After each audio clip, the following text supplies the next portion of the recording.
Naaalala mo pa ba ang salitang mahal kita? At ikaw lang at wala na ngang iba, ikaw lang ay sapat na. Pero bakit ganito bigla ka na lang nag-iba? Dating masaya ngayon ay malungkot na, dahil sa iniwan mo sakit na di ko kaya mag-isa. Tangina, bakit ikaw pa talaga? Marami namang iba dyan na. Bakit yung pagmamahalan pa nating dalawa at di ko magawang tumingin pa sa iba? Kasi baka muli bumalik ka pa. Kaya tanong sa aking sarili, kaya ko pa bang manatili at magpatali sa taong minahal ko ng totoo? Pero anong ginawa mo? Ako ay iyong niloko at ginago sa harapan pa ng mga tropa at magulang mo. Lahat ng yun ay tiniis ko kasi mahal ko ang isang katulad mo.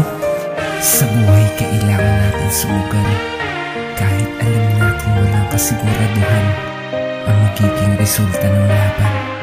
Disgrasya nang maitatawag ang bigla kong naramdaman sa'yo. Naramdaman na hindi ko maipaliwanag kung ano ba talaga ito. Tila ba ang hirap mo pa din bitawan? Di ko din alam kung bakit lahat ng yun ay aking nakayanan. Kahit pinagmumukhang tanga mo na ako, nagawa mo pang tawanan sa ibang tao.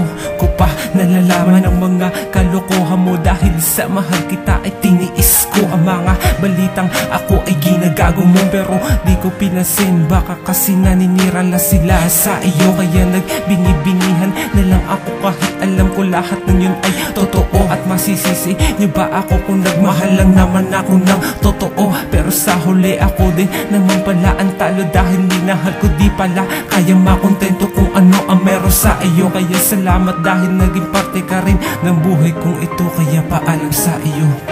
Ito yung tinatawag nilang pag-ibig na nagpapasaya sa tao, pero kadalasan ito rin ang nagiging sanhi kung bakit nakakaramdam tayo ng sakit na di alam kung ano ba talaga ang gamot dito. Kaya ang tanging nasabi ko na lang sa'yo, mahal, paalam na.